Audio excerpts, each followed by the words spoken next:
இன்று வாசிக்க வேண்டிய வேத பாடம் அப்போஸ்தலர் 12ஆம் அதிகாரம் வசனங்கள் 1-11 வரை. இன்று வாசிக்க வேண்டிய வேத பாடம் Acts chapter 12 verses 1-11. அக்காலத்திலே ஏரோது ராஜா சபையிலே சிலரை துன்பப்படுத்த தொடங்கி யோவானுடைய சகோதரனாகிய யாக்கோபை பட்டயத்தாலே கொலை செய்தான். அது யூதருக்கு பிரியமாயிருக்கிறது என்று அவன் கண்டு பேதுருவையும் பிடிக்க தொடர்ந்தான். அப்பொழுது புளிப்பில்லாத அப்ப பண்டிகை நாட்களாயிருந்தது. அவனை பிடித்து சிறைச்சாலையிலே வைத்து பஸ்கா பண்டிகைக்கு பின்பு ஜனங்களுக்கு முன்பாக அவனை வெளியே கொண்டு வரலாம் என்று எண்ணி அவனை காக்கும்படி வகுப்புக்கு 4 பேர் சேவகராக ஏற்படுத்திய 4 வகுப்புகளின் வசமாக ஒப்புவித்தான். அப்படியே பேதுரு சிறைச்சாலையிலே காக்கப்பட்டிருக்கையில் சபையார் அவனுக்காக தேவனை நோக்கி ஊக்கத்தோடு ஜெபம் பண்ணினார்கள். ஏரோது அவனை வெளியே கொண்டு வரும்படி குறித்திருந்த நாளுக்கு முந்தின நாள் ராத்திரியில் பேதுரு 2 சங்கிலினாலே கட்டப்பட்டு 2 சேவகர் நடுவே நித்திரை பண்ணி கொண்டிருந்தான். காவற்காரரும் கதவுக்கு முன்னிருந்து சிறைச்சாலையை காத்து கொண்டிருந்தார்கள். அப்பொழுது கர்த்தருடைய தூதன் அங்கே வந்து நின்றான். அறையிலே வெளிச்சம் பிரகாசித்தது. அவன் பேதுருவை விலாவிலே தட்டி சீக்கிரமாய் எழுந்திரு என்று அவனை எழுப்பினான். உடனே சங்கிலிகள் அவன் கையிலிருந்து விழுந்தது. தூதன் அவனை நோக்கி உன் அறையை கட்டி உன் பாதரட்சிகளை தொடுத்துக்கொள் என்றான். அவன் அந்தபடியே செய்தான். தூதன் பின்னும் அவனை நோக்கி உன் வஸ்திரத்தை போர்த்து கொண்டு என் பின்னே வா என்றான். அந்தபடியே அவன் புறப்பட்டு அவனுக்கு பின் சென்று தூதனால் செய்யப்பட்டது என்று மெய்யென்று அறியாமல் தான் ஒரு தரிசனம் காண்கிறதாக நினைத்தான். அவர்கள் 1ஆம் காவலையும் 2ஆம் காவலையும் கடந்து நகரத்திற்கு போகிற இரும்பு கதவு அண்டையிலே வந்தபோது அது தானாய் அவர்களுக்கு திறவுண்டது. அதன் வழியாய் அவர்கள் புறப்பட்டு ஒரு வீதி நெடுக நடந்து போனார்கள். உடனே தூதன் அவனை விட்டு போய்விட்டான். பேதுருக்கு தெளிவு வந்தபோது ஏரோதின் கைக்கும் யூத ஜனங்களின் எண்ணங்களுக்கும் என்னை விடுதலையாக்கும்படி கர்த்தர் தம்முடைய தூதனை அனுப்பினார் என்று நான் இப்பொழுது மெய்யாக அறிந்திருக்கிறேன் என்றான். இது தேவனுடைய வசனம். Praise the Lord, brothers and sisters. கர்த்தருடைய பரிசுத்த நாமத்திற்கு ஸ்தோத்திரம் உண்டாவதாக. உங்கள் அனைவரும் பார்ப்பதிலே மிக மகிழ்ச்சியாக இருக்கிறது. இன்று நம்ம மத்தியில பாஸ்டர் ஜான் சுடாகர் அவங்களுடைய மனைவியை வந்திருக்கிறாங்க. கிருபாசனம் ஜெப வீடு Chennai. Thank you pastor, thank you sister for coming. அவர்கள் சொன்னார்கள் you will come and attend. அது பெரிய ஒரு தாழ்மை. ஊழியக்காரர் not just preaching but joining in the fellowship of the saints. So pastor பிறகு நமக்காக பாடலை பாடி நமக்காக ஜெபிப்பார்கள். தேவன் நமக்கு ஒரு திட்டம் தெளிவான ஒரு வார்த்தை வைத்திருக்கிறார். அப்போஸ்தல நடவடிக்கையின் காலத்துல திருச்சபையானது அநேக உபத்திரவத்தை கடந்து போக வேண்டிய ஒரு சூழ்நிலை இருந்தது. உபத்திரவம் ஒரு பக்கத்துல இருந்தாலும் இன்னொரு பக்கத்துல சமமாக சபையினுடைய வளர்ச்சியும் இருந்தது. ஏரோது ராஜா அந்நாட்களிலே ஆளுகை செய்து கொண்டிருந்தார். ஏரோது ராஜான்னு சொன்னால் அவருக்கு சகல அதிகாரம் உண்டது. அநேக ஜனங்கள் அவரை குறித்து கேள்விப்படும் போது பயம் இருதயத்தை நிரப்பும். சாதாரணமான ஒரு ராஜா அல்ல, துணிச்சல் உள்ள ஒரு ராஜா. மக்களை ஆளுகை செய்யும் போது ஒரு விதமான ஒரு அதிகாரத்தோடு ஒரு பலத்தோடு அவர் ஆட்சி கொண்டார். அந்த சூழ்நிலையில் அதிகமான arrests, ஆங்கிலத்தில் சொல்லுவாங்க lot of arrests were made. கைது, அதிகமானவர்கள் கைது செய்யப்பட்டார்கள். காரணம் என்னவென்றால் சபை ஒரு பக்கம் வளர்ந்து கொண்டிருக்கிறது. அந்த வளர்ச்சிக்கு தடையா இருக்க ஏரோது ராஜா எழும்பினார். சபையினுடைய முக்கியமானவர்களை கைது செய்ய, அவர்களை துன்பப்படுத்த அவர் துணிச்சலாய் செயல்பட்டார். சோ அந்நாட்கள்ல பார்க்கும்போது, அப்போஸ்தலர் நடவடிக்கையின் காலத்துல பார்க்கும்போது, அற்புதங்கள் அடையாளங்கள் வளர்ச்சி இருந்த பொழுதிலும் உபத்திரவம் வீட்டின் வாசப்படியிலே இருந்தது. எல்லாரும் பயத்தோடு திகிலோடு இருந்தார்கள். ஆதி விசுவாசிகள் அநேக சவால்களை அவர்கள் சந்திக்க வேண்டியதா இருந்தது. இயேசு இப்பொழுது இல்லை, நோ மோர் ஜீசஸ். சரீர பிரகாரமாய் இருந்த இயேசு, அற்புதங்கள் செய்தவர், இப்பொழுது அங்கு இல்லை. ஆனால் இயேசுவை பின் சென்றவர்கள், புக்கமாய் இருந்தவர்கள், அவர்கள் எழும்பிக் கொண்டே இருந்தார்கள். யோவானுடைய சகோதரன் யாக்கோபு என்று சொல்லப்படக்கூடியவர், அவர் கொலை செய்யப்பட்டார். பட்டயத்தினால் கொலை செய்யப்பட்டார் என்று வாசிக்க கேட்ட பாகத்தில் நம்ம பார்க்கிறோம். ஏரோது ராஜாவுக்கு சாதகமாக ஒரு சில யூதர்களும் இருந்தார்கள். காரணம் என்னவென்றால், யூதத்தினுடைய அந்த மதத்தை அவர்கள் கடைபிடிக்க வேண்டும் என்று மதவெறி கொண்டவர்களும் இருந்தார்கள். ஏரோது ராஜாவுக்கு ஏற்ற வண்ணமாக அவர்கள் வாழ்ந்து கொண்டு, கர்த்தரை பின் சென்றவர்களுக்கு அவர்கள் கடுமையான நாட்களை கொண்டு வந்தார்கள். ஆகவே வழியை பின் செல்கிறவர்கள் இருந்தார்கள். வழின்னு சொன்னா இயேசு கிறிஸ்து. At that time they were called the followers of the way. சபை என்று சொல்ல கூப்பிட அவர்கள் ஆரம்பத்தில் அப்படி கூப்பிடப்படவில்லை. followers of the way, வழியை பின் சென்றவர்கள். சோ எதிர்ப்பு அதிகமாக, துணிச்சலாக இருந்தது எதிர்ப்பு. யோவானுடைய சகோதரன் யாக்கோபு கொலை செய்யப்பட்டார், பட்டயத்தால் கொலை செய்யப்பட்டார். He was killed by the sword. And imagine if your own சொந்த ரத்தம், தூரத்தில் இருக்கிறவங்க எல்லாம் within range, murder was taking place, right? Within range, பக்கத்துல, கேள்விப்படக்கூடிய தூரத்து செய்தி அல்ல, சமீபமாய் இருக்கிறது. கொலை, துன்பப்படுத்துதல், வன்முறை, உபத்திரவம் எல்லாம் பக்கத்திலே இருக்கு. அப்ப பக்கத்துல இருக்கும்போது the smell of death is very real. மரணத்தினுடைய அந்த சுவாச, அந்த the smell is very very very strong.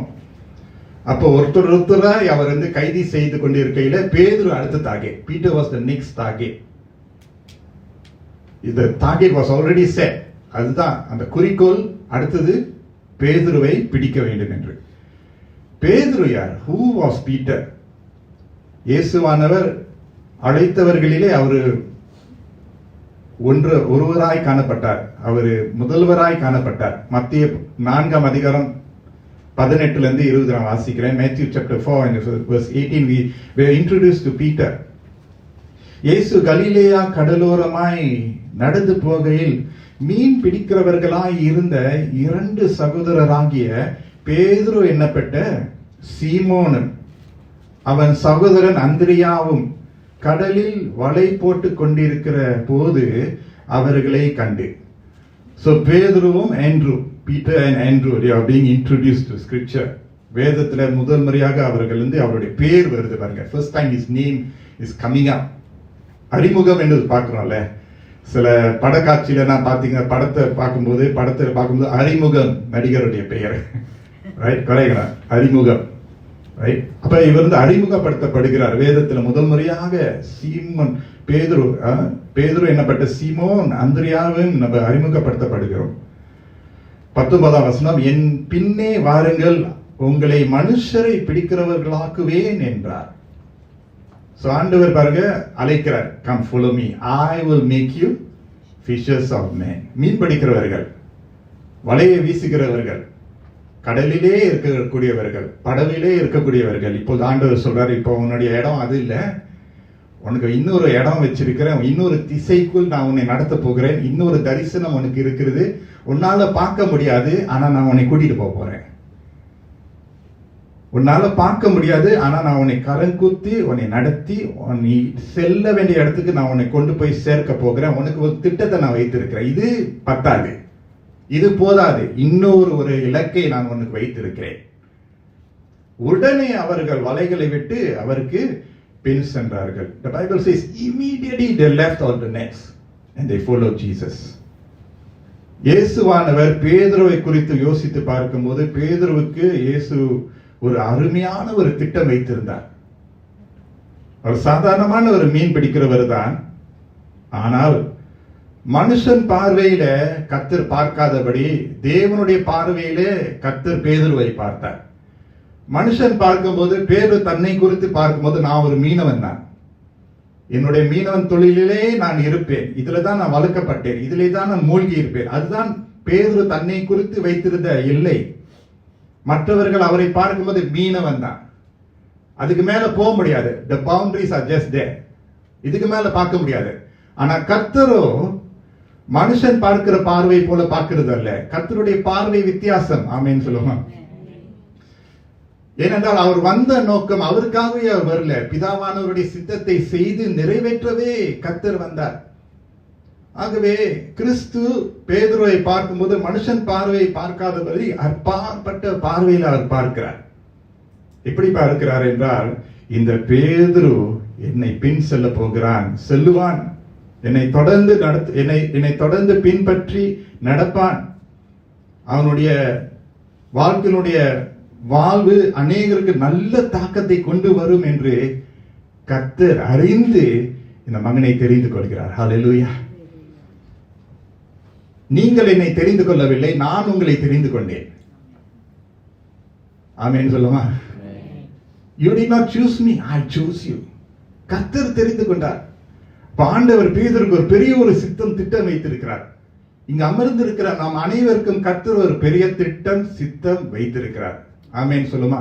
தாயின் கர்ப்பத்திலே கர்த்தர் நம்மளை தெரிந்து கொண்டார், பெயர் சொல்லி அழைத்து விட்டார், பிரித்தெடுத்து விட்டார், இருளின் ராஜ்யத்திலிருந்து ஆச்சரியமான ஒளிக்குள்ள நம்மளை நிறுத்தி வைத்து விட்டார், ஓட்ட பந்தயத்தில் நம்மோடு இருக்கிறார்.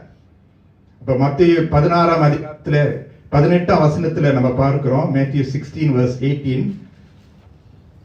ஆண்டவர் பேதுருவோடு உறவாடுகிறார் பாருங்க. மேத்யூ 16:18 மேலும் நான் உனக்கு சொல்லுகிறேன், வேற யார் என்ன சொன்னாலும் பரவாயில்ல, நான் உனக்கு சொல்லுகிறேன், மேலும் நான் உனக்கு சொல்லுகிறேன், நீ பேதுருவாய் இருக்கிறாய், இந்த கல்லின் மேல் என் சபையை கட்டுவேன், பாதாளத்தின் வாசல்கள் அதை கொள்வதில்லை, பரலோக ராஜ்யத்தின் திறவுகோல்களை நான் உனக்கு தருவேன், பூலோகத்திலே நீ கட்டுகிறது எதுவோ அது பரலோகத்திலும் கட்டப்பட்டிருக்கும், பூலோகத்திலே நீ கட்டவிழ்ப்பது எதுவோ அது பரலோகத்திலும் கட்டவிழ்க்கப்பட்டிருக்கும் என்றார். ஆண்டவர் இந்த பேதுரு எப்படி பார்க்கிறாரு? உன் மூலமாக நான் பெரிய ஒரு ஜாதியை உருவாக்க போகிறேன், உன் மூலமாக சபையை நான் கட்டப் போகிறேன். ஆண்டவர் ஆபிரகாமை பார்க்கும்போது நீ கடந்து போன்னு சொன்னார். I will make you a blessing. வானத்தினுடைய நட்சத்திரங்களை விட போல பெரிய ஜாதியா உன்னை ஆக்குவேன். ஆபிரகாமால பார்க்க முடிஞ்சதா? பார்க்க முடியல. ஆனா என்ன செஞ்சாரு? கீழ்ப்படிந்தார். நான் பார்க்கிறேன் உன்னை அந்த நிலையில நான் பார்க்கிறேன், ஆனா நீ இங்க இருக்க வேண்டிய ஒரு இடம் இல்ல, நான் உன்னை அங்க கொண்டு போகிறேன்னு அவருடைய சொந்த பந்தனம் விட்டு அவர் போக வேண்டிய ஒரு சூழ்நிலை இருந்தது. பெரிய ஜாதியாக ஆபிரகாமுடைய சந்ததியாக நாம இருக்கிறோம் இன்னைக்கு. இவ்வளவு பெரிய ஆசீர்வாதம். Whenever God is at work, தேவன் எப்போதெல்லாம் கிரியை செய்கிறாரோ, சித்தத்தை வைத்திருக்கிறாரோ, திட்டத்தை வைத்திருக்கிறாரோ, அதே வண்ணமாக சாத்தானும் கிரியை செய்வான். தேவன் இங்க கிரியை செய்து கொண்டிருக்கையில அப்போஸ்தலர் நடபடிக்கையில அதுதான் பார்க்கிறோம். God has been working mighty signs and miracles. The church is growing. But at the same time, Satan is also at work. Not just at work, he works overtime. சாத்தான் செய்கிறது மட்டுமில்ல, அவனுடைய கிரியை இன்னும் ஓவர் டைம். ஃபுட்பால் கேம் எல்லாம் பாத்தீங்கன்னா இப்ப added time 90 minutes தான் கேம் பாப்பீங்கன்னு நினைக்கிறேன், ரைட்? 45 minutes சுன்சுன், அப்புறம் அதுக்கு மேல சுன்சுன் இல்ல, அதுக்கு ஒன்றும் வரும். அந்த அசிஸ்டன்ட் ரெஃபரி ஒரு போர்ட் எடுத்துட்டு போகுது, என்னது added time 5 minutes, 3 minutes, 6 minutes. ஏன்னா சில இன்ஜுரிஸ் டைம் வேஸ்டிங்னால கொஞ்சம் இன்க்ரீஸ் பண்ணுவாங்க. ஸோ 45 minutes பிளஸ் சாக்கர் ஃபேன்ஸ்லாம் தெரியும், you have to watch for it, right? அப்புறம் ஹாஃப் டைம் வருது, பிரேக், அப்புறம் செகண்ட் ஹாஃப் 45 minutes. அடுத்தது வந்து ரெஃபரி முடிகிற கட்டத்தில் அந்த அசிஸ்டன்ட் ரெஃபரி வந்து கொண்டு போய் அதுதான் எல்லா ஃபேன்ஸும் பார்ப்பாங்க டிவில இருந்து. ஏன்னா அதுல இருந்து தான் தெரியும் லாஸ்ட் மினிட்குள்ள அவன் ரொம்ப ரொம்ப சிறப்பா இருக்கும். Added time. சாத்தானவன் கர்த்தர் இவ்வளவு நேரத்துக்கு கிரியை செய்யறாருன்னா அவன் இன்னும் ஓவர் டைமா இருப்பான். அவனால முடியாது. ஐயோ படபடப்பாயிரும். ஐயோ இவ்வளவு ஜனங்கள் கர்த்தருக்குள்ள வராங்களே, இவ்வளவு அற்புதம் அடையாளம் நடக்குது, ஐயோ இவ்வளவு ராஜ்யம் வளர்க்க போகிறதே, வளர்ந்து கொண்டே இருக்குன்னு சொல்லி சாத்தானானவனால சும்மா இருக்க முடியாது. அதாவது சாத்தான் ஏரோது ராஜாவை ஒரு கருவியாக பயன்படுத்தினான். யூதாசும் சாத்தானால் ஒரு காலத்துல கருவியாக பயன்படுத்தப்பட்டார். வேதம் என்ன சொல்லுது? சாத்தான் யூதாஸ்குள்ள புகுந்தான். ஐயோ முடியுமா? யார் யூதாஸ்? இயேசு பின்னால சென்றவர். The Bible says Satan, the devil entered Judas, no joke. அப்ப இந்த ஏரோது ராஜா பிசாசானவனான் பயன்படுத்தப்பட்டு பேதுருவை கைது செய்தது மட்டுமல்ல, அவனை கொலை செய்வதற்கான திட்டம் ஓடுது. கொலை செய்வதற்கான திட்டம் இது ஆல் கோயிங் ஆன், நடந்துகிட்டே இருக்கிறது. And king Herod has be very careful. அவன் ரொம்ப கவனமாக செயல்பட வேண்டும். தன்னுடைய பேரையும் காப்பாற்றணும், தன்னுடைய ஸ்தானத்தையும் அவன் வைத்துக் கொள்ள வேண்டும். ஸோ ஸ்டெப் பை ஸ்டெப் அவர் திட்டம் பண்றான். ரைட், அவன் பகுதி பகுதியாக திட்டம் பண்றான். பிசாசனுடைய கிரியை பார்த்தீங்களா? அவனுக்கும் புத்தி இருக்கு தெரியுமா? அவனுக்கும் மைண்ட் இருக்கு தெரியுமா? லேசா நம்ம நினைக்க கூடாது. பிசாசனுடைய கிரியை உடைக்கிறதுக்காகவே மனுஷகுமாரன் வந்தான். அவனுக்கு கிரியைகள் இருக்குதுன்னு நம்ம நினைக்கணும். அதனால சாத்தானுக்கு பயந்து நம்ம வாழக்கூடாது, கர்த்தருக்கு பயந்து வாழ வேண்டும். ஆமென். சாத்தானுக்கு வல்லமை இருக்குதுன்னு நம்மளுக்கு தெரியணும், அங்கீகரிக்கணும். ஆனா கர்த்தர் சர்வ வல்லமை உள்ளவர். I'm not glorifying Satan, but I'm saying we cannot be complacent about his works. ஏரோது ராஜா பிசாசானவன் பயன்படுத்தப்பட்டான்.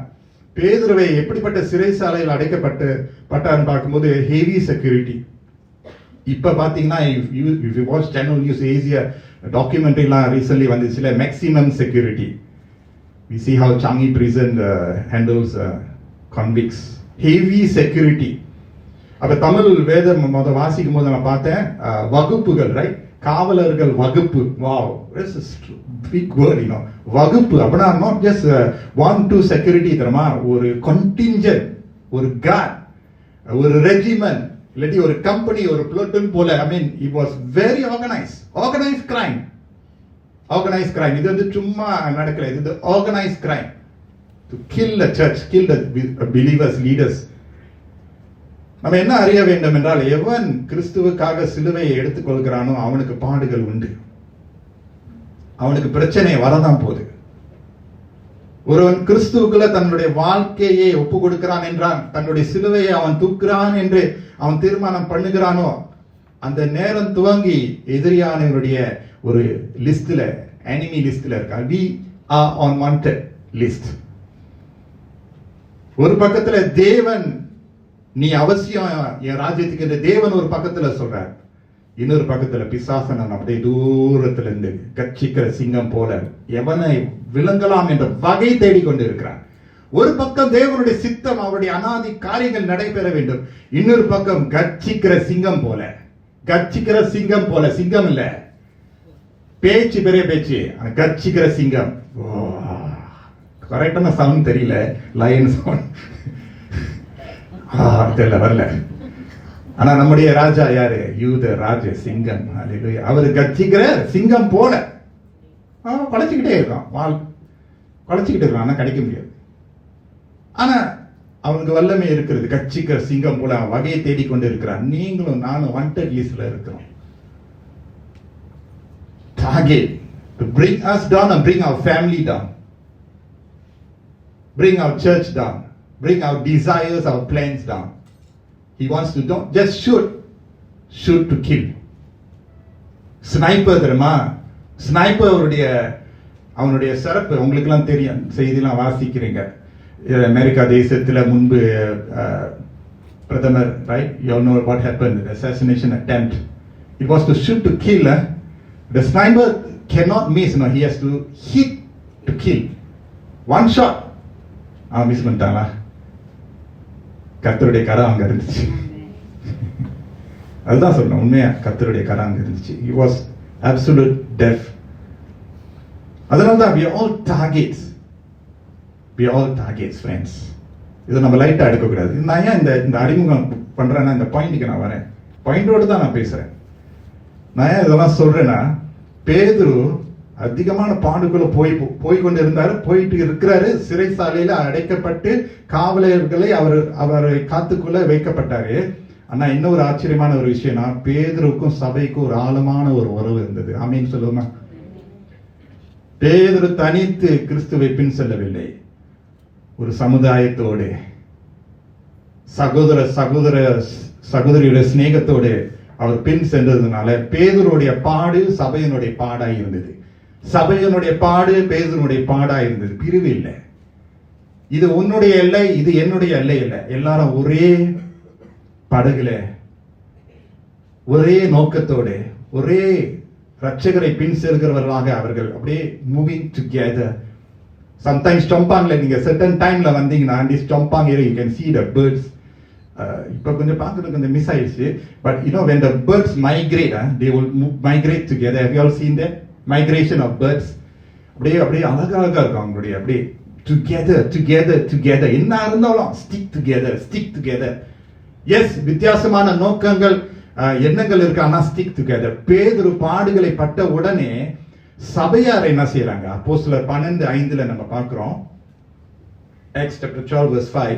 அப்படியே பேதுரு சிறைசாலையிலே காக்கப்பட்டிருக்கையில் சபையார் அவனுக்காக தேவனை நோக்கி ஊக்கத்தோடு ஜெபம் பண்ணினார்கள்.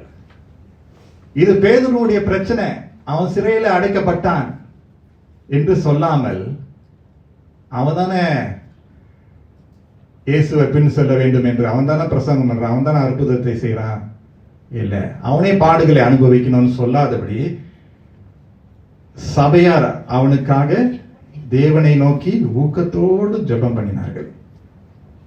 பிரியமானவர்களே, as much as God had a plan for Peter, God had a plan for the entire church in the New Testament.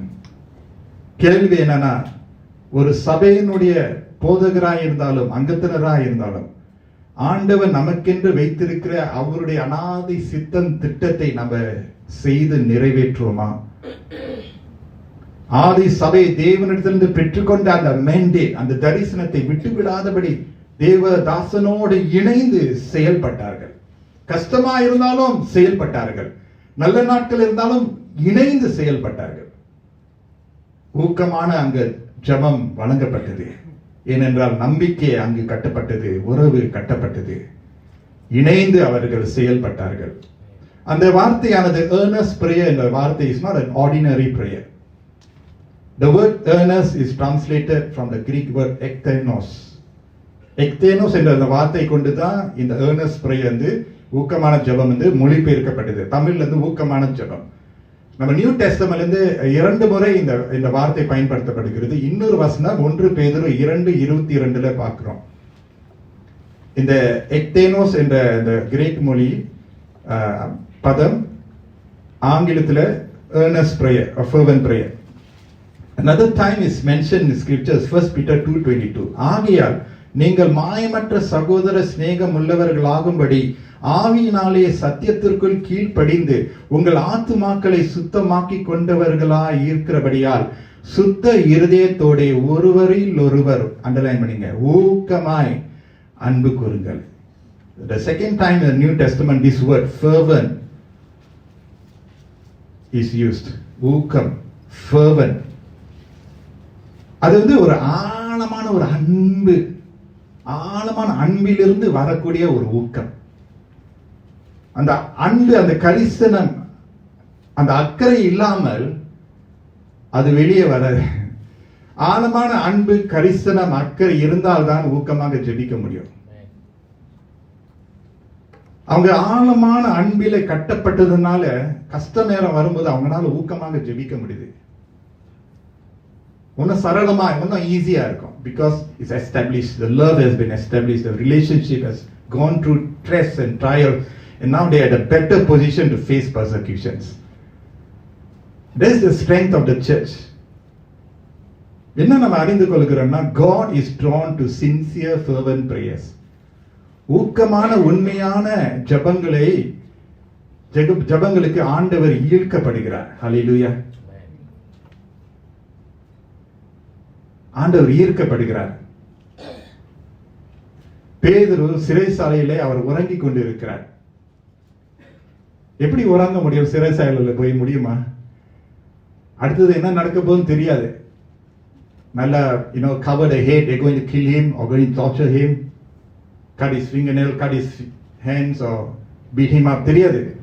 ஆனா பேதுரு சிறைசாலையில உறங்கிக் கொண்டு இருக்கிறார். பாரம் இருக்கும்போது, பயம் இருக்கும்போது, திகில் இருக்கும்போது, environment of hostility, how to sleep? ஆனா பேதுரு உறங்கிக் கொண்டு இருக்கிறார். இயேசுவானவர் புயலில படகுல இயேசு என்ன செஞ்சாரு? உறங்கிக் கொண்டு இருக்கிறார். பேதுரு ஃபுல்லோ அவரும் உறங்கிக் கொண்டு இருக்கிறார். முடியுமா? ஏன் திரும்ப முடியுது? சபையார் இணைந்திருந்தாங்க. அவர் தனியா அந்த சிறைசாலையில போல, சபையாரோடு அவர் போறாரு. அடுத்த நாள் ஒரு ட்ரையல் நடக்க போகிறது. ஜெபம் என்ன செய்யணும்? 3 விஷயம் நான் பகிர்ந்து கொள்றேன். முதலாவது, சடன்லி லைட் பிரிங்கிங் ஏஞ்சல். திடீரென்று சொல்லுங்களேன். திடீரென்று, suddenly. When you and I as a church or family or husband or wife, when you pray, there is a suddenly moment that God will bring. திடீரென்று கர்த்தர் கிரியை செய்வார். அப்போஸ்தலர் 12:7 நம்ம பார்க்கிறோம்.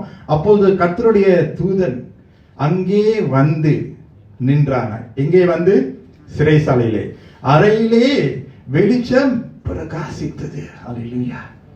அவன் பேதுருவை விலாவில் தட்டி, சீக்கிரமாய் எழுந்திரு என்று அவனை எழுப்பினான். உடனே சங்கிலிகள் அவன் கைகளில் இருந்து விழுந்தது. நல்ல ஆழமான காரியங்கள். என்னோட Gospel, the book of Acts is narrative. அப்படின்னா கதை. அதை வாசிக்க நின்று, அதாவது நிறுத்தி வாசித்து திருப்பி ரிவர்ஸ் பண்ணி திருப்பி வாசித்தீங்கன்னா நல்ல ஜூஸ் வரும், நிறைய சுவாரஸ்யங்கள் வரும். அதுதான் நான் அந்த செஞ்சு தான் உங்களோட பகிர்ந்து கொள்றேன். What happens if you and I spend time in prayer? நீங்களும் நானும் ஊக்கமாய் ஜெபித்தோம் என்றார், எந்த இடத்துல இருள் இருக்கிறதோ அந்த இடத்துல வெளிச்சம் கடந்து வரும். Light can shine where there is darkness and hopelessness. Yes, நாம் ஆராதிக்கிற தேவன் அப்படிப்பட்டவர். சிறை சாலை என்று சொல்லும்போது is a place of loss, place of punishment. அங்கு விடுதலை இல்லை. உங்களுடைய identity also is going to be stripped, right? உங்களுக்கு வந்து இப்ப பேர் இருக்காது, by number so and so come out. Is ill treatment in that sense lah, in that sense. Of course, அரசாங்கம் they will make sure that nobody is என்ன சொல்றது, you treated fairly lah, but still you are robbed of your identity, your dignity, It's not a place that you go for vacation. யாராவது 3 days 2 nights apply பண்ணிருக்கீங்களா? Singapore prison service போய் ஒரு vacation போயிட்டு வரோம். இல்ல, it's not a fun place to be. கஷ்டமான இடம். Nothing wonderful there, nothing to rejoice. ஆனா அந்த இடத்துல கர்த்தர் தன்னுடைய வெளிச்சத்தை வெளிப்படுத்தினார். ஒருவேளை நீங்க நினைக்கலாம், உங்களுடைய வீட்டிலே இருக்கக்கூடிய அறையிலே, ஒருவேளை உங்களுடைய வேலை ஸ்தலத்துல, உங்களுடைய பள்ளிக்கூடத்துல அங்க முன்னேற்றம் இல்லையா? அங்க சந்தோஷம் இல்லையா? அங்க சமாதானம் இல்லையா? அங்க விடுதலை இல்லையா? கர்த்தருடைய நித்திய மகிழ்ச்சி இல்லையே? something is missing நீங்க நினைக்கிறீங்களா? Why don't you pray fervently? Why just talk about that something that is missing? ஆனா ஊக்கமாக ஜெபிக்கும் போது கர்த்தர் எப்படியாவது தன்னுடைய தூதர்களை அனுப்பி அந்த ஒளியை கர்த்தர் கட்டளையிடுவார்.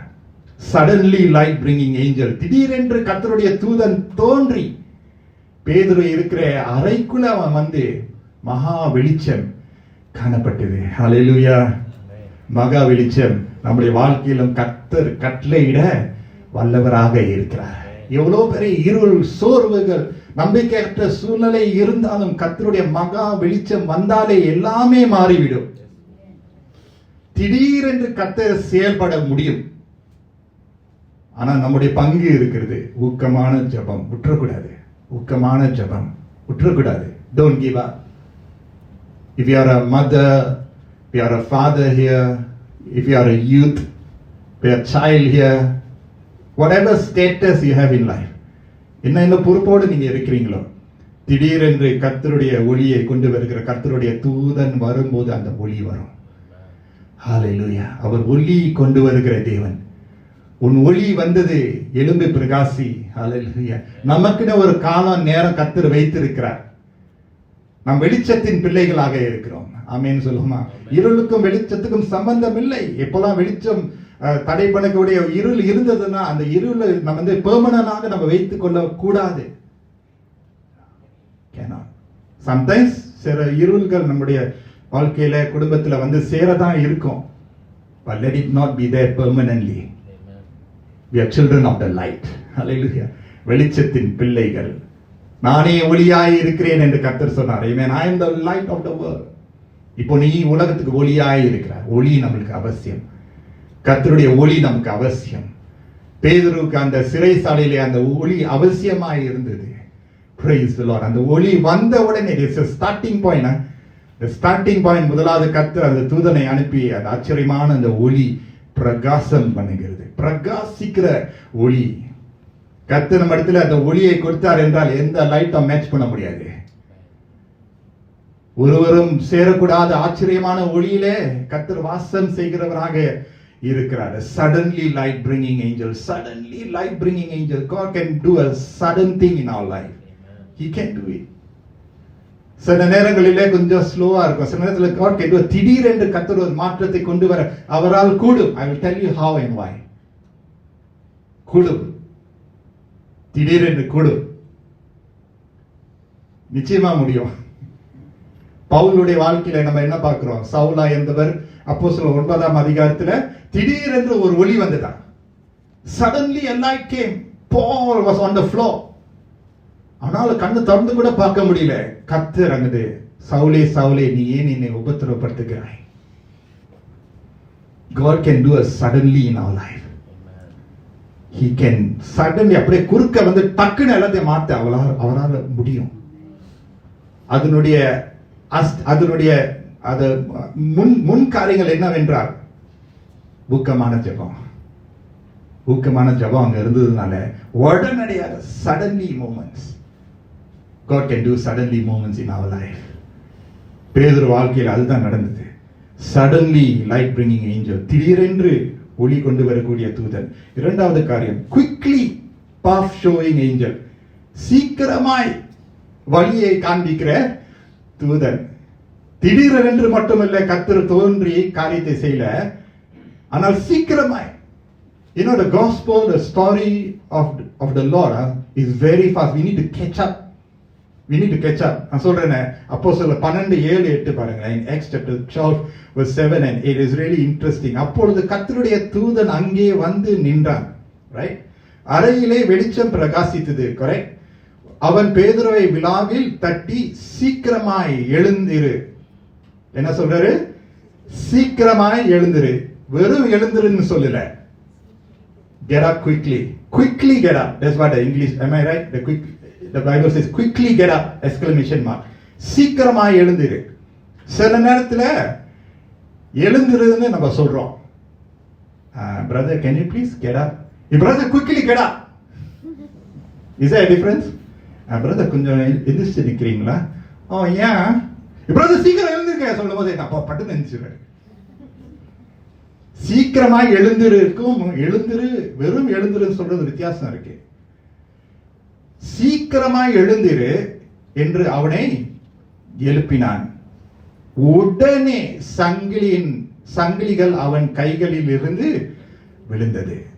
தூதன் அவனை நோக்கி step by step, you must just follow me carefully, this is going to bless you.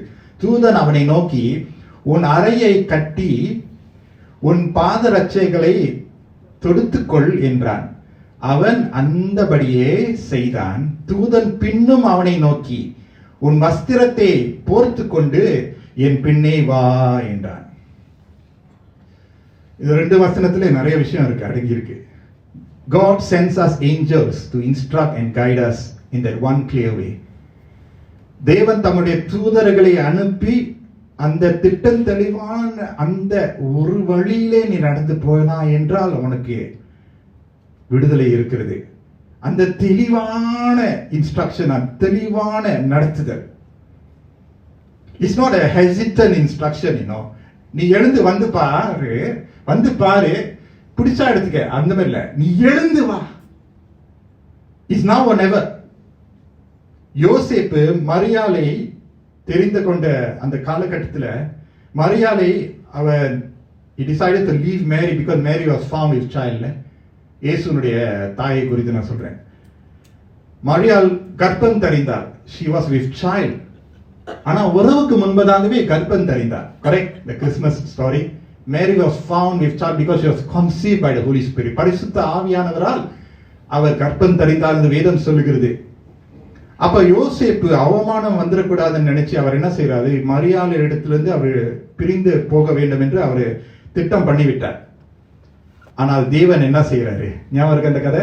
தேவன் என்ன செய்யறார், தன்னுடைய தூதரை அனுப்பி யோசேப்பு ஏற்கனவே எடுத்த தீர்மானத்தை மாற்றுவதற்காக கர்த்தர் தூதரை அனுப்புகிறார்.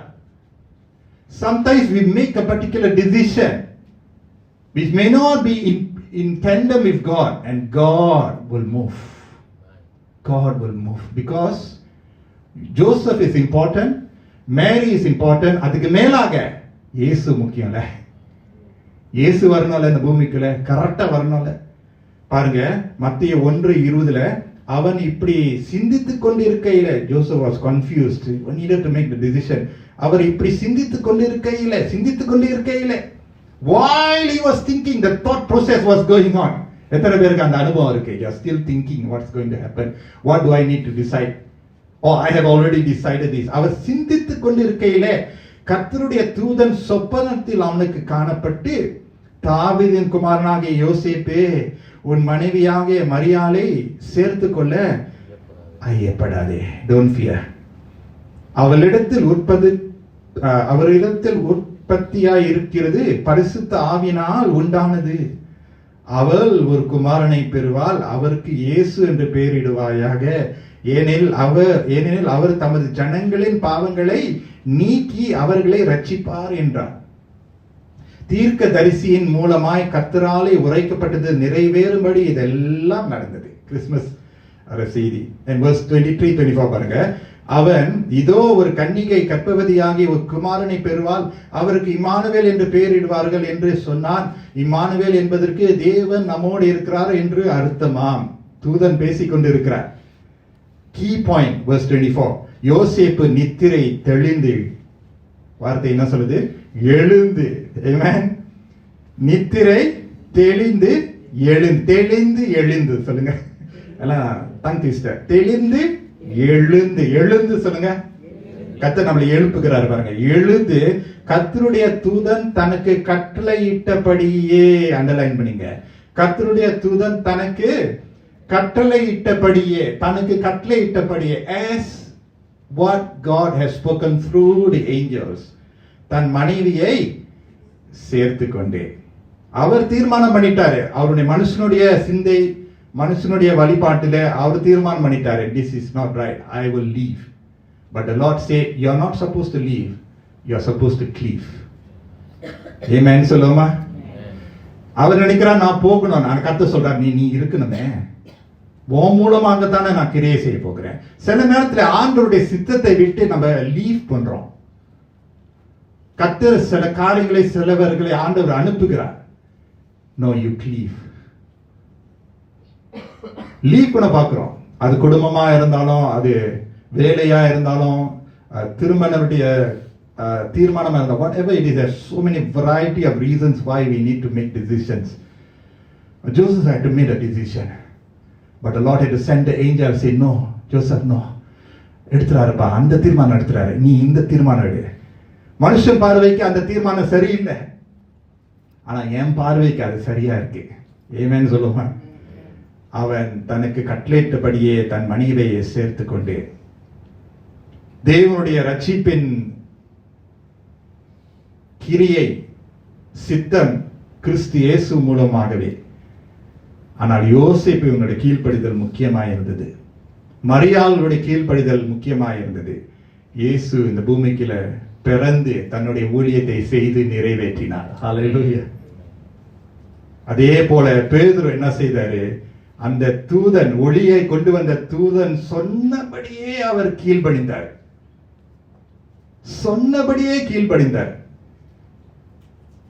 Friends, ஆண்டவர் நமக்கு ஊழியம் செய்கிற தூதரை அனுப்பி நமக்கு வார்த்தைகளை கொடுக்கும்போது நம்மளால செவி சாய்த்து கீழ்ப்படிய முடியுமோ? எதற்காக தூதரை கர்த்தர் அனுப்புகிறார் என்றால் நாம் செவி சாய்த்து கீழ்ப்படிவதற்காகவே தான் அனுப்புகிறார். God does not do things and expect us to not respond. He does so that we can be in His will. தூதன் என்று சொல்லும்போது, and we know this picture there, ஆண்டவர் தூதர்களை அனுப்புகிறார். ஏற்ற நேரத்தில் சிறைசாலையில பேதுருக்காக அனுப்புகிறார். பேதுருக்காக மட்டுமில்லை, தேவனுடைய சித்தம் சபையில நிறைவேற்றுவதற்காக ஆண்டவர் செயல்படுகிறார். God is always on the move to make sure that we are in tandem with Him. இந்த தூதன் எடுத்த அந்த திசையும் பாதையும் ஆராய்ந்து பார்க்கும்போது ஆச்சரியமா இருக்குது. பேதுருக்கு விடுதலை இருந்தது, முன்னேற்றம் இருக்கிறது. ஆனா அதுக்கு முன்பாக வந்த காரியங்களை பார்த்தீங்கன்னா ஆச்சரியமா இருக்குது. தேவ தூதன் முதலாவது அந்த சிறைசாலைக்குள்ள பிரவேசிக்க ஆச்சரியமான ஒளி வருகிறது. அப்படிப்பட்ட ஒளி வருவதற்கு இன்னும் வாய்ப்பே இல்லை. ஆனால் அந்த ஒளி வந்தது. உடனடியாக பேதுருடைய கரங்களில் இருந்த அந்த the chains fell off, immediately, without anyone unlocking it. முதலாவது வகுப்பு காவலர்களை கடந்து செல்ல, இரண்டாவது வகுப்பு காவலர்களை கடந்து செல்ல, கடைசியில ஒரு அயன் கேட் அங்க இருக்கு. I was surprised. அந்த டைம்லயும் அயன் கேட் இருக்கு போல. There was an iron gate in front. The Bible says the iron gate opened itself. இதுல என்ன ஒரு ஆச்சரியம் நான் சொல்றேன், and I hope these words will bless all of us. This is the thing. There are things that God does. தேவன் தன்னுடைய அநாதி சித்தம் திட்டத்தினால, அவருடைய மகா காருண்யத்தினால ஆண்டவர் நமக்காக சில காரியங்களை செய்வார். அவைகளிலே தன்னுடைய தூதர்களை அனுப்புகிறார், தாசர்களை அனுப்புகிறார், ஊழியர்களை, தலைவர்களை அனுப்புகிறார், மூப்பர்களை அனுப்புகிறார். தனக்கு பிரியமானவர்களை கொண்டு நாம் செவி சாய்க்கிறபடி அவர் அனுப்புகிறார். ஆனால் there are some things that only we can do. தேவன் சில காரியங்களை செய்கிறார், தூதர்கள் மூலமாக செயல்படுகிறார். ஆனால் பொறுப்பு நம்முடைய கரத்திலையும் இருக்கு. பொறுப்புன்னு சொல்லுங்க, பொறுப்புன்னு சொல்லுங்களேன். நான் ஏன் சொல்றேன்னா, Peter was told this. தேவ தூதன் வந்த உடனே quick get up. What did Peter do? What did Peter do? What did Peter do? அப்பாலே போ சாத்தானே சொன்னாரா? அவருக்கு சொல்ல தெரியும் தானே, பேதுருக்கு சொல்ல தெரியும் தானே, யாரு சாத்தான் யாரு சாத்தான் இல்லைன்னு அவர் டிஸ்டிங்விஷ் பண்ண தெரியும் தானே. ஐயோ இது நான் சாத்தான் ரூபம் வந்திருக்கு, ஐயோ அப்பாலே போ சாத்தானே சொல்லல. அவர் என்ன செய்தார்? When the angel said quick get up, Peter obeyed. சீக்கிரமா எழுந்திரு சொன்னதே பேதுரு டக்குன்னு எழுந்திருச்சாரு. அடுத்தது put on your clothes and sandal. உன்னுடைய வஸ்திரத்தை அணிந்து பாதரட்சை போடுன்னு சொல்ல உடனே பேதுரு என்ன செய்தாரு? Immediately obey. பிறகு சொல்றாரு வஸ்திரத்தினால put around your cloaks around you. பேதுரு என்ன சொன்னார்? He did it. அவர் செய்தார். அந்த இடத்துல every step or half step, not just a step, half step, ஒரு ஸ்டெப்க்கு முன்பதாக ஒரு half step, ஒரு அந்த every moment is important friends. நம்ம எந்த அளவுக்கு கீழ்ப்படுகிறோமோ அந்த அளவுக்கு கர்த்தர் படிப்படியாக அடைக்கப்பட்ட கதவுகளை திறந்து கொடுப்பார். We are choosy in the things that we decide. மனித இயல்பை நான் சொல்றேன், we are choosy. விருப்பமானதை மட்டும் நமக்கு கீழ்ப்படியும், விருப்பம் இல்லாத கீழ்ப்படுவது கஷ்டமா இருக்கும். பலியை விட கீழ்ப்படியது தான் ஆண்டவர் விருப்பப்படுறாருன்னு வேதத்துல நம்ம பார்க்கிறோம். How important obedience is. Abraham ஆண்டவர் சொன்னார் உன்னுடைய ஒரே குமாரனை பலியிட வேண்டும் என்று. ஆபிரகாம் போறாரு, காலையில எழுந்து போறாரு. That passage is really Genesis 22 நினைக்கிறேன். ஆபிரகாம் ஈசாக்கை கொலை செய்வதற்காக அப்படியே நீட்டிட்டாரு. ஆண்டவர் அப்படியே தூதரை அனுப்புறாரு, குறுக்கிடுகிறாரு. விடுதலை வருது. கீழ்ப்படியும் போது every half step, try it friends. I call this difficult obedience. I struggle with it in my life. That's why I'm able to preach this. Difficult obedience, difficult submission, especially submission. God had to deal with me. Honestly, நான் சும்மா கதை பேசுறது இல்லை. Submission வந்து difficult submission ஒன்று இருக்கு. ஆனால் submit பண்ணும்போது கர்த்தர் அப்படியே நடத்துறது நான் உணர்ந்திருக்கேன்.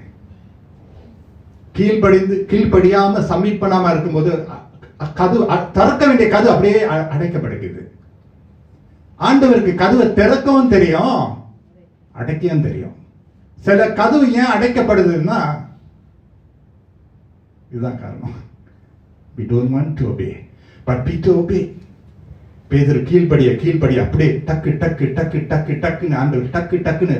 ஏன்னா ஒரு ப்ரீசன் எஸ்கேப்னா அப்படியே காஃபி குடிச்சிட்டு நல்லா பிரேக்ஃபாஸ்ட் மெக்டானல்ட் பிரேக்ஃபாஸ்ட் ஆர்டர் பண்ணிட்டு கிராப் பண்ணிட்டு சரி மெதுவா கிளம்புவோம். இல்ல, ப்ரீசன் எஸ்கேப்னா எப்படி டக்குன்னு ஓடணும். உங்களுக்கு வாழ்க்கையில விடுதலை வேண்டுமா, பிரகாசிக்கணுமா, தாமதிக்காதீங்க. Don't delay in your obedience to God. The moment you disobey God, your blessings are delayed, friends. Yes. இந்த வேதத்தின் ஒரு பாகத்திலிருந்து நான் உங்களோட பகிர்ந்து கொள்றேன். Look at Psalms 91. சங்கீதம் 91 நமக்கு விருப்பமான ஒரு சங்கீதம். Psalms 91 verse 11 பார்ப்போமா? கொஞ்ச நேரத்தில் முடிச்சிருவேன், பொறுமையோட கேட்குறீங்க. உன் வழிகளில் எல்லாம் உன்னை காக்கும்படி உனக்காக தம்முடைய தூதர்களை கட்டளையிடுகிறார். ஓ, romantic words. God will send his angels to guard you. Beautiful words. இந்த பேர்லாம் அப்படியே டச்சிங், நல்லதுதான். உன் பாதம் கல்லில் இடராதபடிக்கு அவர்கள் உன்னை தங்கள் கைகளில் ஏந்தி கொண்டு போவார்கள். ஐயோ, பியூட்டிஃபுல் வேர்ட்ஸ். நான் ஏன் இந்த அனிமேட்டடா இருக்கிறேன்னா எனக்கு தூக்கம் வருது உங்களுக்குலாம். பாவம். சிங்கத்தின் மேலும் விரியன் பாம்பின் மேலும் நீ நடந்து பால சிங்கத்தையும் வலு சர்ப்பத்தையும் மிதித்து போடுவாய். ஹல்லேலூயா. இப்ப சில பேர் எதிர்த்து தெரியுது, கண்ணை பார்த்தா தெரியுது. Okay, but look at verse 14 and 15. 11 to 13 true, நம்மளுக்கு தெரியும். ஆனா 14 15 என்ன?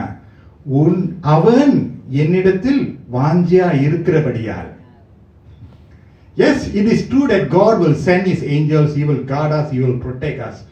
ஆனால் அவன் என்னிடத்துல வாஞ்சியா இருக்கிறபடியால் அவனை யாரை விடுவிப்பாரு? தேவன் மேல் வாஞ்சியா இருக்கிறவர்களிடத்துல கர்த்தரை விடுப்பேன் என்று அவர் சொல்றாரு. என் நாமத்தை அவன் அறிந்திருக்கிறபடியால் அவனை உயர்ந்த அடைக்கத்திலே வைப்பேன். அவன் என்னை நோக்கி கூப்பிடுவான், நான் அவனுக்கு, யாருக்கு? நோக்கி கூப்பிடுறவனுக்கு ஊக்கமான ஜெபம்.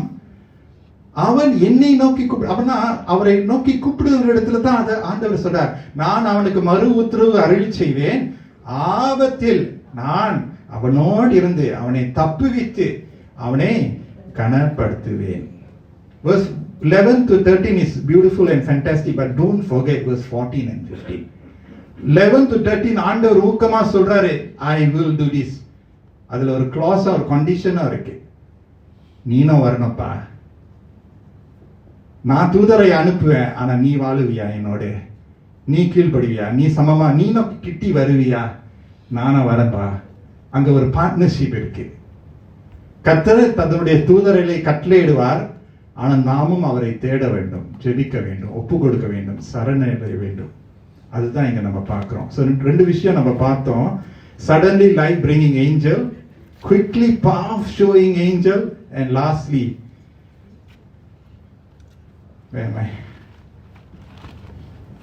immediately life saving, உடனடியாக ஜீவனை காப்பாற்றும் தூதன். அப்போஸ்தலர் 12:11 பார்க்கிறோம். இதோட முடிச்சுடுவேன்.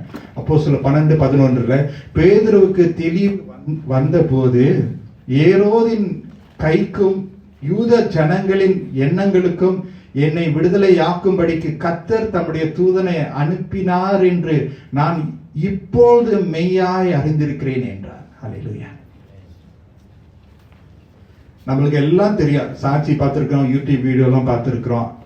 ஆண்டவர் எப்படி தூதரை அனுப்பி ஆக்சிடென்ட்ல இருந்து காப்பாத்தினாரு, வியாதியிலிருந்து காப்பாத்தினாரு, மரித்து போயிடுச்சு. ஆனா ஆண்டவர் தூதன் மூலமாக தூதர்களை அனுப்பி ஊழியத்தை செய்தார், நம்மளுக்கு தெரிகிறது. பேதுருவும் இன்றைக்கு நம்ம வாசிக்க கேட்டு தியானித்த விஷயத்துல பார்க்கிறோம். பேதுருவுடைய முழு சுதந்திரம் எப்படி வந்துச்சுன்னா, அவர் படிப்படியாக கீழ்ப்படிந்தார். கீழ்ப்படிந்ததுனால உடனடியாக சரளமாக கர்த்தரும் கிரியை செய்ய முடிந்தது. பிசாசானன் வைத்திருந்த எதிரான திட்டம் பேதுருடைய வாழ்க்கையில நிறைவேறாமல் போய்விட்டது. ஏமேன் சொல்லுமா? எதிரியானவன் ஜெயிக்க அவன் ஆரம்பித்தான், ஆனால் தேவன் ஜெயித்தார். காரணம், சபை ஊக்கமாய் ஜெபித்தது மட்டுமல்ல, பேதுரும் ஒத்துழைத்தான். இது எப்படி இருக்கு? சபை ஜெபிக்கிறது மட்டும் இல்ல, எங்க அப்பா எனக்காக ஜெபிக்கிறது, எங்க அம்மா எனக்காக ஜெபிக்கிறது, என்னுடைய மனைவி என்னுடைய கணவர் எனக்காக ஜெபிக்கிறது. எஸ், ஜெபம். ஆனால் ஒத்துழைப்பு. பரவாயில்ல, அவங்க ஜெபிக்கிறாங்க, நான் என் பாட்டுக்கே I won't listen, I'll just live my own life. No. Prayer with obedience brings about a wonderful atmosphere. Wonderful atmosphere. At the end of the day, what is prayer? At the end of the day, what is prayer? ஜெபம் என்று சொன்னால் என்ன? நான் உங்களுக்கு ஒரே உதாரணம் நான் கொடுக்கிறேன். இயேசுவானவர் கெத்செமனே தோட்டத்தில் அவர் ஜெபித்துக் கொண்டிருக்கும் போதுல, பிதாவே, இந்த பாத்திரம் என்னை விட்டு நீங்களாக்கிவிடும். Lord, remove this cup. It's too, I cannot take it. But Lord, not my will, but your will be done. ஆயினும் என்னுடைய சித்தம் அல்ல, உம்முடைய சித்தமே என் வாழ்க்கையில நிறைவேற்ற வேண்டும் என்று ஜெபம் அர்ப்பணிப்பாய் இருந்தது. In prayer, Jesus surrendered his will to the Heavenly Father. What is prayer? It is not just receiving best gifts from God. Prayer is saying, Lord, here I am, I empty myself to you. எவ்வளவு கஷ்டம் நஷ்டம் இருந்தாலும் உங்களுடைய சித்தத்திலே நான் வாழணும்ப்பா, உங்களுடைய சமூகத்திலே நான் காணப்பட வேண்டுமே. That is true prayer. Prayer is not just receiving and receiving blessings after blessing without obedience. That's not it. Prayer is submission to God. உங்களுடைய சித்தத்துக்கு, உங்களுடைய திட்டத்துக்கு எவ்வளவு கஷ்டமா இருந்தாலும் நஷ்டமா இருந்தாலும், ஆண்டவரே, பேதுரு அதனாலதான் அவர் வந்து படிப்படியாக கீழ்ப்படிந்ததுனால, பேதுரு குறித்து நம்ம வாசிக்கும் போது அவருடைய குறைவுகள் இருந்தது. ஆனா பல இடங்களில இதுவரைக்கும் நம்ம பார்க்கும்போது அவருடைய வாழ்க்கையில எவ்வளோ காரியங்கள் அற்புதமாக கர்த்தர் நடத்தினார். இன்றைக்கு என்னுடைய தலைப்பு வந்து என்னுடைய தலைப்பு இல்லை, இது வந்து ஒரு lectionary reading. Sometimes in church I have series of teaching. அது நானே ப்ரே பண்ணி தீர்மானம் பண்ணி, இது வந்து lectionary reading. And I found that this passage, போன வாரத்திலேருந்து I already decided on this passage, the ministry of angels. And it's so important. இன்றைக்கு ஆக்சுவலி நம்முடைய லெக்ஷனரி, நம்முடைய கால அட்டவணையில லிட்டர்ஜில வந்து we remember God ministering to us through angels throughout scripture. யாக்கோபை பார்க்கிறோம், புதிய ஏற்பாட்டில் கொர்னேலியஸை நம்ம பார்க்கிறோம், ஆபிரகாமை பார்க்கிறோம், மோசே. I mean this is a wide list. ஆண்டவர் தூதர்கள் மூலமாக கொண்டு கர்த்தர் நம்மளை ஆசீர்வதிக்கிறார். I want to encourage everyone here, அந்த ஊக்கமான ஜெபத்தை நீங்க விட்டுறாதீங்க. உங்க குடும்பத்துக்காக, உங்க கணவர் மனைவிக்காக ஜெபிக்கிறீங்களா? பிள்ளைகளுக்காக ஜெபிக்கிறீங்களா? குடும்பத்துக்காக ஜெபிக்கிறீங்களா? சூழ்நிலைக்காக ஜெபிக்கிறீங்களா? சபைக்காக ஜெபிக்கிறீங்களா? வேலை ஸ்தலத்துக்காக ஜெபிக்கிறீங்களா? படிப்புக்காக ஜெபிக்கிறீங்களா? அந்த ஊக்கமாய் ஜெபித்து தொடர்ந்து கர்த்தரோடு இணைந்து கொள்ளுங்க. கர்த்தர் தம்முடைய தூதர்களை அனுப்பி நம்மளை நடத்துவார். நடத்தும் போது, கீழ்ப்படியும் போது, அடைக்கப்பட்ட கதவு கொஞ்சம் கொஞ்சமாக திறக்க நம்மளுக்கு ஒரு சுதந்திரம், ஒரு ஆசீர்வாதம் காத்திருக்கிறது. கானான் தேசம் அங்க இருக்கிறது, செழிப்பு இருக்கிறது, பாலும் தேனும் ஓடுகிற தேசம் கர்த்தர் நமக்கு வைத்திருக்கிறார். நல்ல நாட்கள் கர்த்தர் நமக்கு வைத்திருக்கிறார். ஆமென் சொல்லுமா? பேதுரு எவ்வளவு கஷ்டத்தோடு அவர் இருந்தார், ஆனால் கர்த்தர் விடுவித்தார். கர்த்தர் அவரோடு இருந்தார். பேதுரும் கர்த்தரோடு இருந்ததால் நம்ம வாசிக்கிறோம். ஹல்லேலூயா. தேவனுடைய சமூகத்தில் நம்ம ஒப்பு கொடுப்போமாக. இந்த நாளிலே பாஸ்டர் ஜான் சுடாகர் அவர்கள் மத்தியில் வந்திருக்கிறார். அருமையான ஒரு pastor. I request that you sing a song and pray for us. Pray for us first. எங்களுக்காக ஜெபிங்க. அந்த வார்த்தைக்காக ஜெபித்து ஒரு பாடலை பாடுகிற நேரத்தில் நம்ம காணிக்கை தசம பாகங்களை சேகரிக்க போகும். தலைகளை தாழ்த்தி கண்களை மூடி ஜெபிப்போம். அன்பின் பரலோக பிதாவே, இந்த காலவேளைக்காக நன்றி. தூதர்கள் எங்களுக்காக எப்படி ஊழியங்களை செய்கிறார்கள், ஒரு திருச்சபை எப்படி ஊக்கமாக ஜெபிக்கிறது, பேதர் எப்படி உடனே கீழ்ப்படிந்தார் என்கிற அந்த 3 டைமென்ஷன்ல நாங்கள் பார்த்தோம். கற்பனை இந்த காலையில அந்த இரும்பு கதவுகள் தானாய் திறந்தன என்று நாங்கள் பார்க்கிறது போல, இந்த காலையில வந்திருக்கிற ஒவ்வொரு சகோதர சகோதரிகளுக்கு முன்பாக இருக்கின்ற இரும்பு கதவுகள் தானாய் திறக்கப்படுவதாக, தானாய் திறக்கப்படுவதாக இயேசுவின் நாமத்தில். ஹல்லேலூயா. படிக்கிற பிள்ளைகளுக்கு கதவுகள் திறக்கப்படுவதாக, வேலை செய்கிற பிள்ளைகளுக்கு கதவுகள் திறக்கப்படுவதாக, ஆண்டவரே கர்த்தாவே பிசினஸ் பண்ற பிள்ளைகளுக்கு தானாய் திறக்கப்படுவதாக இயேசுவின் நாமத்தில். ஹல்லேலூயா. நாங்கள் இப்பொழுது ஊக்கமாக ஜெபிக்கிறோம், நாங்கள் இப்பொழுது அன்பு கூர்ந்து ஜெபிக்கிறோம் தகப்பனே. ஆண்டவர் ஆவியானவரே, என் அடியானை கொண்டு நீர் பேசின வார்த்தைகளுக்காக நன்றி. இந்த வார்த்தை லூக்கா 8:8 100 மடங்கு மாத்திரம் பலன் தரட்டும், அது 100 மடங்கு மாத்திரம் பலன் தரட்டும் சுவாமி. இந்த நாளிலே இந்த வார்த்தை கேட்ட ஒவ்வொரு சகோதர சகோதரிகள் வாழ்க்கையில் இருக்கின்றதான ஆண்டவரே 2 அடுக்கு பாதுகாப்புகளாக இருக்கட்டும், அது 3 அடுக்குகளான பிசாசு தடைகளை கொடுத்திருக்கட்டும் ராஜா. நீ தானாய் திறக்க போறதுக்காக ஸ்தோத்திரம், நீ தானாய் திறக்க போறதுக்காக ஸ்தோத்திரம் தகப்பனே. ஹல்லேலூயா. உமக்கு நன்றி செலுத்துகிறோம், உமக்கு நன்றி செலுத்துகிறோம். பேதுருவை நீர் அழைத்த நோக்கம், அவனை வேறு பிரித்து கொண்டு வந்த நோக்கம், ஓ நீ பேதுருவாய் இருக்கிறாய், உன்மேல் என் சபையை கட்டுவேன், பாதாளத்தின் வாசல்கள் மேற்கொள்வதில்லை என்று சொல்லி மத்தேயு 16:18 படி தகப்பனே, இந்த நாளிலே பிள்ளைகள் வாழ்க்கையில் எல்லாம் கட்டப்படுவதாக, எல்லாம் கட்டப்படுவதாக இயேசுவின் நாமத்தில். தகப்பனே, ஊழியத்தை செய்கிற அடியானுக்காக நன்றியோடு துதிக்கிறோம். இந்த சமூகத்திலே காத்திருந்து பெற்றுக்கொண்டு வந்த வார்த்தைகளுக்காக நன்றி. ஆண்டவர் ஏற்ற நேரத்தில் வைக்கப்பட்ட வார்த்தைகள் வெள்ளித்தேட்டில் வைத்த பொற்பழங்களுக்கு சமம் என்று நாங்கள் வாசிக்கிறது போல உடைய அடியானை கொண்டு நீர் பேசின ஒவ்வொரு வார்த்தைகளுக்காக நன்றி ராஜா. இன்னும் அவரை நீர் பலப்படுத்துவீராக, பயன்படுத்துவீராக, இன்னும் அவருக்கு தீர்க்க ஆயுசையும் நல்ல சுகத்தையும் கொடுப்பீராக.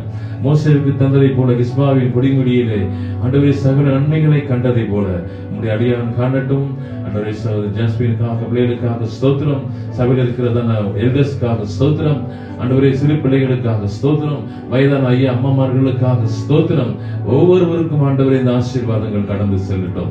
ஒருவேளை இன்னைக்கு வர முடியாமல் இருக்கிற ஒவ்வொரு ஆத்துமாக்களுக்கும் இந்த ஆசீர்வாதங்களை நாங்கள் அனுப்புகிறோம். நீர் மகிமைப்படுவீராக. இயேசுவின் மூலம் பிதாவே.